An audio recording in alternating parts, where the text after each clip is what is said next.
வந்துட்டேங்க சிக்கன் 65 தம்பி கோபி 65ஓட வந்துட்டேங்க. அப்படியே ரெசிபிக்குள்ளே போயிடலாமா?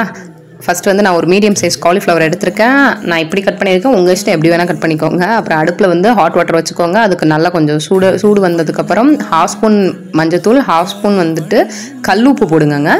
போட்டுட்டு இந்த காலிஃப்ளவரை அதை வேக விடுங்க. அதில் ஏதாவது புழு பூச்சி இருந்தால் கூட அது க்ளீன் ஆயிரும். இதை நல்லா வேக விட்டுட்டு, அதாவது 5 நிமிஷம் வந்துட்டு அடுப்பை ஆன் பண்ணி வேக விடுங்க. அதுக்கப்புறம் வந்துட்டு அடுப்பை ஆஃப் பண்ணிவிட்டு 5 நிமிஷம் அதே ஹாட் வாட்டரில் வந்து அப்படியே சோக்காயே இருக்கணும். அதிலே வந்து அது ஒரு 50% குக் ஆயிரும். நீங்கள் எடுக்கும் போதே உங்களுக்கு அந்த டிஃப்ரென்ஸ் தெரியும். அது 50% கொஞ்சம் லைட்டாக நசுக்கி பார்த்தீங்கன்னா கூட அது உங்களுக்கு தெரியும் 50% குக் ஆயிருந்தது. ரொம்ப குக் ஆகிடக்கூடாது.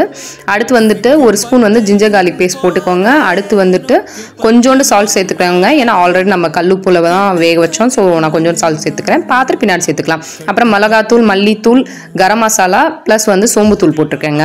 போட்டுட்டு இதோட இதுவும் டீட்டெயிலும் நான் டிஸ்கிரிப்ஷனில் கொடுக்குறேன், பார்த்து செக் பண்ணிக்கோங்க. அதுக்கப்புறம் 2 ஸ்பூன் கர்ட் போட்டிருக்கேன், திக்கான கர்ட் போட்டிருக்கேன். போட்டுட்டு அப்புறமேட்டு 2 டேபிள் ஸ்பூன் அளவு கார்ன்ஃப்ளவர் மாவு, 2 டேபிள் ஸ்பூன் அளவு மைதா மாவு, 2 டேபிள் ஸ்பூன் அளவு அரிசி மாவு.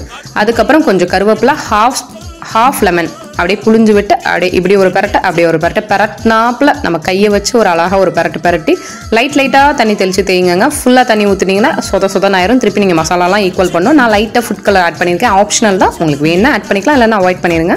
டேஸ்ட்டில் எந்த டிஃப்ரென்ஸும் இருக்காது. அப்புறம் ஒரு பேனை வச்சுக்கோங்க, நல்லா ஹீட் பண்ணிக்கோங்க பேனு.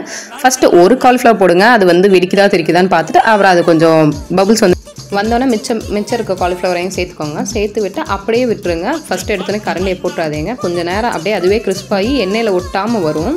கொஞ்சம் நேரம் ஆனோன்னதுக்கப்புறம் கரண்டி எடுத்து நீங்கள் ஒரு திருப்பிக்கலாம். ஏன்னா வந்துட்டு இது ஒரு சின்ன டிப்பு தாங்க.